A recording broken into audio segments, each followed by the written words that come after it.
से होता है।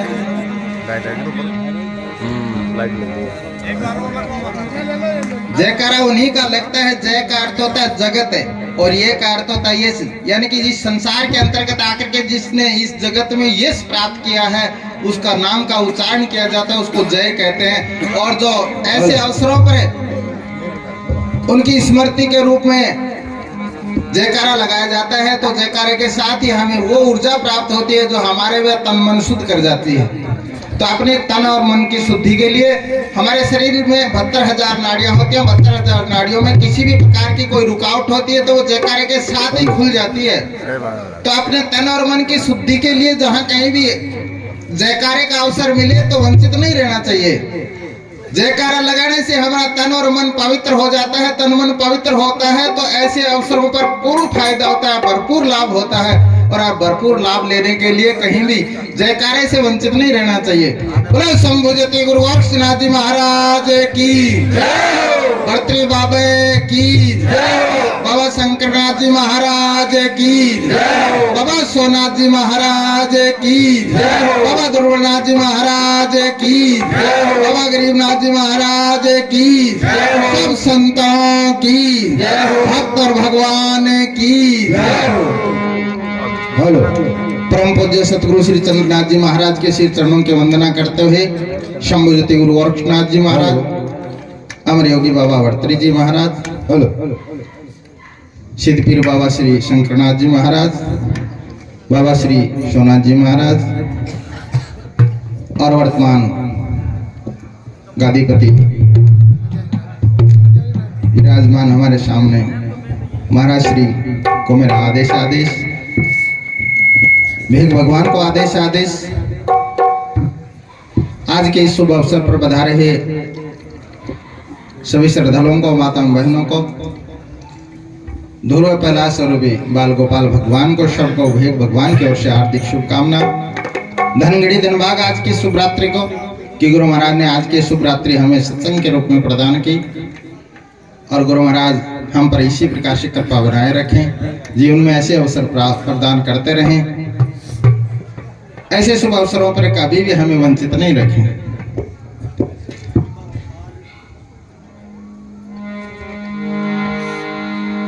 हमारा भी नाम बोला गया है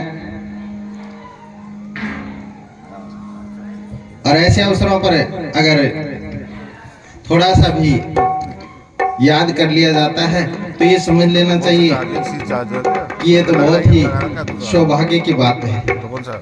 अवसर मिला लेकिन हमारे पास अपना कुछ भी नहीं है। जो भी गुरु महाराज ने हमें देने का प्रयास किया और अब इतने सामर्थ्य वो नहीं है, सक्षम नहीं है कि उनकी पूरी बात को हम ग्रहण कर पाए, लेकिन फिर भी गुरु महाराज ने जैसा भी हमें बताने का प्रयास किया, हम जो भी जान पाए वो आप सबके सामने रखेंगे। गुरु गोरक्षनाथ जी महाराज का एक प्रसंग है कि गुरु गोरक्षनाथ जी महाराज थे, वो शिक्षारत थे और बाबा मच्छिंद्रनाथ जी महाराज थे, उनको शिक्षा दे रहे थे। तो मच्छिंद्रनाथ जी महाराज स्वयं शिव के शिष्य थे। शिव जी महाराज के शिष्य मच्छिंद्रनाथ जी, मच्छिंद्रनाथ जी के शिष्य गुरु गोरक्षनाथ जी, गोरक्षनाथ जी महाराज के शिष्य भर्तृ जी महाराज, जिनको सिद्ध विचारनाथ जी कहते हैं। इस प्रकार से ये एक गुरुगम्य मार्ग है। तो गोरक्षनाथ जी महाराज ने एक बार प्रश्न किया बाबा मच्छिंद्रनाथ जी महाराज से कि दाब भरूं तो पात्र फूटे, बाहर है तो वस्तु सीजे, वस्त घनेरी पात्र छोटा, कैसे उभरूं प्रश्न मोटा। दाब भरूं तो पात्र फूटे, अगर दाब के भरता हूं तो पात्र फूट जाता, मेरी क्षमता नहीं है। और बाहर है तो वस्तु चीज है, वस्तु छीजने का अर्थ तो खराब हो जाती। अगर मैं आपका ज्ञान तो अपार है लेकिन मेरी सामर्थ्य नहीं है ग्रहण करने की, और आपके इस अनमोल ज्ञान को अगर मैं धारण नहीं करता हूं तो ये इस ज्ञान से मैं वंचित रह जाऊं। वस्त घनेरी पात्र छोटा, कैसे उबरूं प्रश्न मोटा, मेरे तो ये दुविधा है। तब मच्छिंद्रनाथ जी महाराज ने उनको एक संबोधन दिया, एक उनका समाधान किया कि सनेर पंथा सनेर कंथा सनेर प्रवर्त मस्तके सनेर विद्या अर्जनम शनिर्वित्त संचम ये तानि पंचकर्माणि शनैः शनैः। अगर रास्ता चलना हो तो धीरे धीरे चल करके ना मंजिल पर पहुंच सकते हैं। शनेर पंथा शनेर कंथा, कोई भी निर्माण शुरू करते हैं, निर्माण करना चाहते हैं तो धीरे धीरे उसमें लग जाओ, वो निर्माण पूरा हो जाता है। कोई भी अभियान है वो पूरा हो जाता है धीरे धीरे लगे रहने से। शनेर पंथा शनेर कंथा शनेर पर्वत मस्तक, और धीरे धीरे अगर हम चढ़ना शुरू करते हैं तो पर्वत के चोटी पर भी चले जाएंगे। शनेर विद्या अर्जन, धीरे धीरे विद्या को अर्जन करना चाहें तो विद्या भी हासिल कर लेते हैं। और धीरे धीरे अगर हम संचय करना चाहेंगे तो धनवान भी हो जाते हैं। यानी कि धीरे धीरे धीरे धीरे उसमें लगे रहें तो सब काम हो जाते हैं। तो गोरक्षनाथ जी महाराज ने उनको का समाधान प्राप्त हुआ और वो अपनी यात्रा में आगे बढ़ गए। तो धीरे धीरे करके जैसा जैसा हमें अवसर मिला, गुरुओं का सानिध्य मिला और गुरु कृपा हुई,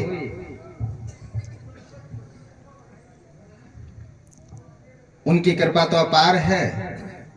वो जब भी जैसे भी चाहें कृपा कर दें तो इस यहाँ लोक से परलोक संवार देते हैं। लोक भी संवार देते हैं, परलोक भी संवार देते हैं। और अभी प्रसंग चला था कि 84 योनियां होती हैं, यानी कि 84 जयाजून होती है। तो गुरु महाराज अभी कहा था, यह कहीं न कहीं प्रसंग चल ही जाता है कि 84 लाख योनियों के बाद ही मनुष्य शरीर प्राप्त होता है। लेकिन गुरु महाराज कहते हैं कि 84 लाख योनियों के बाद मनुष्य शरीर प्राप्त नहीं होता। 84 लाख योनियां ही नहीं होती तो फिर 84 लाख योनियों के बाद मनुष्य शरीर कहां से आएगा। इस संसार के अंतर्गत अनेक अनेक जीव हैं, अनेक अनेक प्रजातियां हैं, अनेक प्रजातियां। आज से पहले पता नहीं कितनी प्रजातियां संसार से लुप्त हो गई, आज कितनी लुप्त के कगार पर हैं। और प्रकृति का एक सिद्धांत तो होता है परिवर्तनशील। प्रकृति कभी भी स्थिर नहीं रहती, बदल जाती है। बाल रूप में जब बच्चा आता है कुछ दिनों के बाद में युवा हो जाता है, फिर वृद्धावस्था में चला जाता है और इस संसार से प्रस्थान कर जाता है, यानी कि वो स्थिर होता ही नहीं है। तो ये प्रकृति है। इसलिए 84 लाख योनियां नहीं होती हैं। इस संसार के अंतर्गत जो कहा गया है वो सत्य है। 184। लख का अर्थ होता है देखना, 100 का अर्थ होता है 4, राशि का अर्थ होता है संख्या। हे मानव, तो इन 4 संख्याओं को देख। 84 लाख नहीं होती, 184। लख का अर्थ होता है देखना, 100 का अर्थ होता है 4, राशि का अर्थ होता है संख्या। हे मानव, तू इन 4 संख्याओं को देख। और वो 4 संख्याएं कौन सी हैं? इस संसार के अंतर्गत हमें जानकारी हो या न हो, 4 ही प्रकार से जीव की उत्पत्ति होती है। अंडज, पिंडज, स्वेदज और उद्भिज। अंडे से पैदा होने वाली प्रजाति भले तैरने वाली हो, चलने वाली हो, उड़ने वाली हो, रेखने वाली हो, दौड़ने वाली हो, कैसी भी हो, भले वो पैर वाली हो, भले वो बिना पैर वाली हो, कैसी भी हो, लेकिन जो अंडे से पैदा होती हैं उन्हें अंडज कहते हैं। पिंडज, शरीर से शरीर लेकर के संसार के अंतर जिनका जन्म होता है, जिनको जेरज कहते हैं, जिनके साथ जेर आती है और नाड़ आती है, उन्हें पिंडज कहते हैं। भले वो उड़ने वाली हो, रेखने वाली हो, चलने वाली हो, पैरों वाली हो, नहीं पैरों वाली हो, कैसी भी हो, लेकिन वो पिंडज कहलाती है। स्वेदज, स्वेदज का अर्थ होता है पसीना से पैदा होने वाली प्रजातियां। 10-20 दिन स्नान नहीं करो, सोते अपने आप शरीर में ढेरे पड़ जाते हैं, जुएं पड़ जाते हैं। लाख कोशिश करने के बाद भी लकड़ी और अनाज को लाख जतन करें फिर भी घून पड़ ही जाते हैं। तो जो प्रकृति के एक निश्चित अनुपात के बनते ही जो प्रजातियां पैदा होती हैं, प्रकृति के निश्चित अनुपात के बनते ही जो प्रजातियां सबसे पैदा होती हैं, उन्हें स्वेदज कहते हैं। अभी थोड़ा सा भी अभी जैसे मौसम परिवर्तन होगा, अपने आप पता नहीं कहां से तेलिया आएगा। अब तेलिया उड़ेगा यहाँ और कुछ दिन रहेगा, पता नहीं फिर कहां जाएगा। नहीं तो आया वहां का पता, न गया वहां का पता, कि आया किधर से गया किधर से, यानी कि सब स्वेदज है। और अब उन्हें स्वेदज कहते हैं। और उद्बीज, जिनका बीज नहीं होता है, जिनको हम बुढ़ड़ी कहते हैं, भूंगा कहते हैं, जो बरसात काल के अंतर्गत उत्पन्न होता है और जिसकी सब्जियां बनती हैं, जिसको सांप की डाणी कहते हैं। इस प्रकार से मतलब अनेक ऐसी प्रजातियां हैं जिनका बीज नहीं होता है, लेकिन फिर भी मौसम के अनुकूल होते ही वो प्रजातियां पैदा हो जाती हैं। पेड़ का कोई भी हिस्सा थोड़ा बहुत गल जाता है या सूख जाता है, बरसात काल आता है, उसमें से एक हिस्सा निकलता है जिसको विष खोपरा कहते हैं, पेड़ में से ही।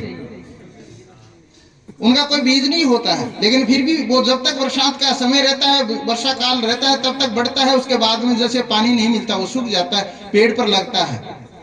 यानी कि सब उद्बीज हैं जिनका बीज नहीं है, लेकिन फिर भी पैदा होते हैं। वो जीव जगत के अंतर्गत आते हैं। इस प्रकार से चार ही प्रकार से संसार के अंतर्गत जीव की उत्पत्ति होती है। लेकिन यहाँ महापुरुष क्या दर्शाना चाहते हैं? महापुरुष कहते हैं कि जीव के इस चार प्रकार से उत्पन्न होने वाली परंपरा के अंतर्गत, इस संरचना के अंतर्गत चिट्टी से लेकर के हाथी और बल्लू व्हेल तक एक शारीरिक विकास क्रम है। जीव का छोटे से छोटा जीव से लेकर के बड़ा से बड़ा, इस पृथ्वी पर विचरने वाला सबसे बड़ा जो जानवर है वो हाथी है, और समुद्र में तैरने वाला रहने वाला जो जानवर है वो सबसे बड़ा है बल्लू व्हेल। बल्लू व्हेल का जो वजन है वो 30 हाथियों के बराबर एक बल्लू व्हेल बताया जाता है। और इस सृष्टि के अंतर्गत इस धरती पर जो विचरण करने वाला है वो हाथी सबसे बड़ा बताया जाता है। तो चिट्टी से लेकर के हाथी और बल्लू व्हेल तक जो एक जीव का शारीरिक विकास क्रम है, इस शारीरिक विकास क्रम के अंतर्गत जो महत्वपूर्ण बात है वो है इंद्रियों का विकास, कि किस प्राणी में कितना इंद्रियों का विकास हुआ है। और इस जीव जगत के विकास क्रम के अंतर्गत मनुष्य शरीर से बढ़ करके विकसित इंद्रियों वाला प्राणी अब तक इस सृष्टि में दूसरा पैदा नहीं हुआ है। और जिसकी जो विकसित इंद्रियां जितनी होती हैं उतना ही वो प्राणी बुद्धिजीवी और विकसित माना जाता है। मनुष्य शरीर से बढ़ करके विकसित शरीर इंद्रियों वाला प्राणी अब तक इस सृष्टि के अंतर्गत दूसरा नहीं हुआ। इसलिए संत कहते हैं कि 1,84 के बाद मनुष्य शरीर प्राप्त होता है। हे मानव, इन 4 प्रकार से उत्पन्न होने वाले सभी प्राणियों के अंतर्गत तेरा ही अंतिम विकास है। विकास का नाम ही उन्नति है, तेरी ही सबसे अंतिम उन्नति हुई है, सर्वश्रेष्ठ उन्नति हुई है। अब तो कौन सी आशा लगाए बैठा है कि इससे भी ज्यादा बढ़ करके जब मुझे शरीर प्राप्त होगा, विकसित इंद्रियों वाला शरीर मिलेगा, तब मैं शुभ कर्म करूंगा, परमार्थ करूंगा, ईश्वर का भजन करूंगा और अपने निज स्वरूप को जानने का प्रयास करूंगा। हे मानव, जो तुम्हें कुछ करना है वो इसी शरीर में कर, क्योंकि ये ही अंतिम विकसित शरीर है।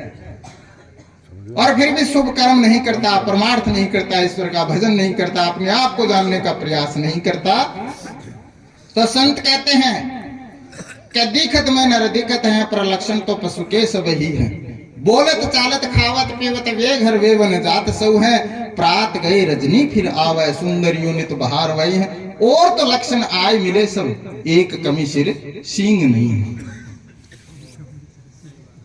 एक ही कमी है। इसलिए 84 लाख योनिया ने 1,84 यानी कि 1,84 शब्द है, वो एक सैद्धांतिक है। और 84 लाख योनियों का वर्णन करके कोई भी अगर दर्शा रहा है तो ये संत मान्य नहीं करते। तो महाराज कहते हैं 84 लाख योनियां नहीं होती हैं, 1,84 ये सत्य है। और महाराज श्री ने बताया कि जो भी बैठक जिस जीव की जैसी है उसी को आसन कहते हैं, ये सत्य है।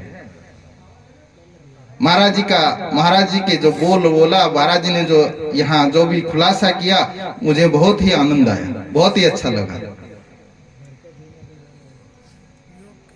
तो जिस जीव की जो बैठक है, इन 4 प्रकार से उत्पन्न होने वाले सभी प्राणियों के अंतर्गत अनंत प्राणी हैं, और उनकी जो बैठक है उस बैठक का नाम ही आसन है। और उस आसनों में जो 2 आसन हैं, सिद्धासन और पद्मासन, वो योग के अंतिम स्तर तक पहुंचाने के लिए हैं। ये ऐसा योगियों का कथन है, योगियों ने इसको सिद्ध किया है, योगियों ने इसको प्रमाणित किया है कि सिद्धासन और पद्मासन दोनों ही कुंडली शक्ति को चेतन करके जागृत करके सहस्र कमल में पहुंचा देते हैं और जीव को शिव में परिवर्तित कर देते हैं, जीव की भूल को मिटा देते हैं। भूल्या सो जीव जाना सो ब्रह्म। जब जिस दिन भूल मिटा लेता है, मिट जाती है, वही जीव ब्रह्म में परिवर्तित हो जाता है। तो भूल्या सो जीव जाना सो ब्रह्म। जीव की भूल को मिटाने का जो सरल उपाय है, जो सौदा हुआ उपाय है, वो है योग। और योग का अर्थ ही है, जैसे महाराज जी ने बताया, जोड़ना। एक योग का अर्थ होता है जोड़ना। किससे जोड़ रहे हैं हम? ये जो संसार जो दिखाई दे रहा है, जिसको हम संसार कहते हैं, संसार दो पदार्थों से मिलकर के बनता है, दो, दर्श्य और आदर्श्य। दर्श्य नाम स्थूल का होता है, आदर्श्य नाम सूक्ष्म का होता है। दर्श्य नाम शरीर का है, आदर्श्य नाम आत्मा का है। सूक्ष्म और स्थूल मिलकर के जिसकी रचना करते हैं उसे संसार कहते हैं। सम प्लस सार। हम वो क्या सम करें जिससे ये जीवन हमारा सार हो जाए। जिसको सम करना आ गया वो योग में सफल हो गया। सम अवस्था में हम या तो स्थूल में रह जाते हैं, या स्थूल को छोड़ करके सूक्ष्म में चले जाते हैं, या तो सरगुण में रह जाते हैं, या निर्गुण में चले जाते हैं। गोरक्षनाथ जी महाराज कहते हैं कि सरगुण को मानने वाला है वो भी पूर्ण नहीं है, और निर्गुण को मानने वाला भी पूर्ण नहीं है। निर्गुण और सरगुण को साथ लेकर के सम अवस्था में धारण करके जो चलता है वो योगी पार होता है। जो शरीर की अनदेखी करके और निर्गुण में प्रवेश होता है, शरीर साथ नहीं देता, वो रोगी हो जाता है, दुखी हो जाता है, और उसको आका आनंद है वो भंग हो जाता है, वो उस योग में सफल नहीं हो सकता। और जो निर्गुण को छोड़ करके न सिर्फ शरीर को ही पालता रहता है, शरीर को ही तैयार करता है, शरीर को ही सब कुछ समझता है, गोरक्षनाथ जी महाराज कहते हैं कि वो भी योग में सफल नहीं हो सकता। दोनों को सब लेकर के चले। और सम अवस्था के लिए गुरु गोरक्षनाथ जी महाराज ने योगों का योग साधनाओं का यानी कि योग आसनों का चलन उन्होंने बताया। आसन महत्वपूर्ण बताया जिससे शरीर हमारा सुदृढ़ रहे और अंतिम अवस्था तक यानी कि उस मंजिल पर पहुंचने के लिए सिद्धासन और पद्मासन का सहारा लेकर, इनके प्राणायाम का सहारा लेकर के और कुंडली चक्र को चेतन करके मूलाधार से सहस्र कमल में पहुंचाने की प्रक्रिया का पूरा वर्णन किया जाता है। तो इस प्रकार से हम अपने जीवन को सारमय करें, तब संसार में हमारा आना है वो सार्थक होगा। बोलो नाथ जी महाराज की।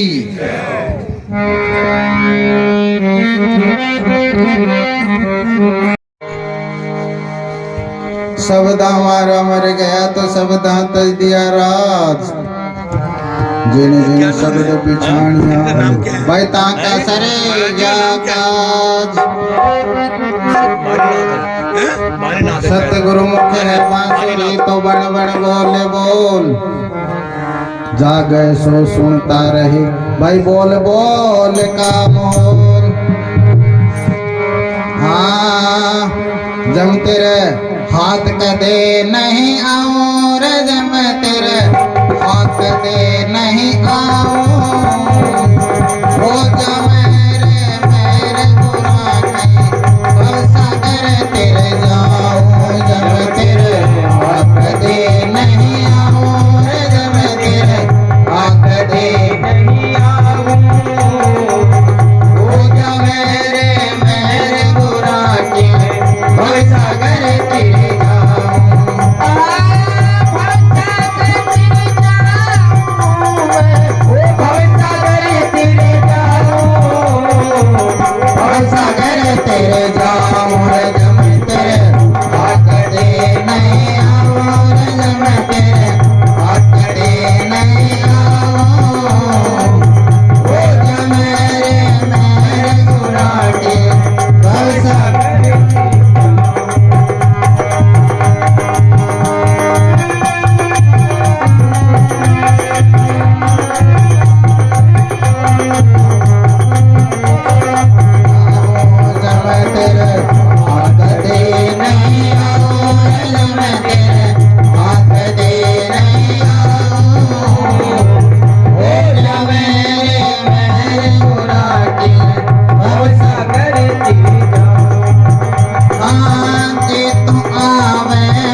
कमल चढ़ जाऊं रे जमड़ा आगे तू आवे मूल कमल में लिंग कमल चढ़ जाऊं रे जमड़ा लिंग कमल चढ़ जाऊं मूल कमल गणपति का वासा गणपति में रम जाऊं जम तेरे हाथ दे नहीं आऊं रे जम तेरे हाथ दे नहीं आऊं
बोलो बाबा श्री शंकरनाथ जी महाराज की जय।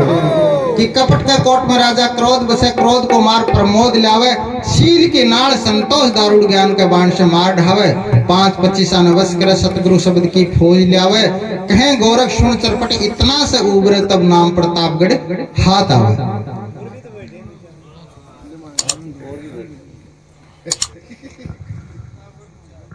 बोलो गुरु महाराज की।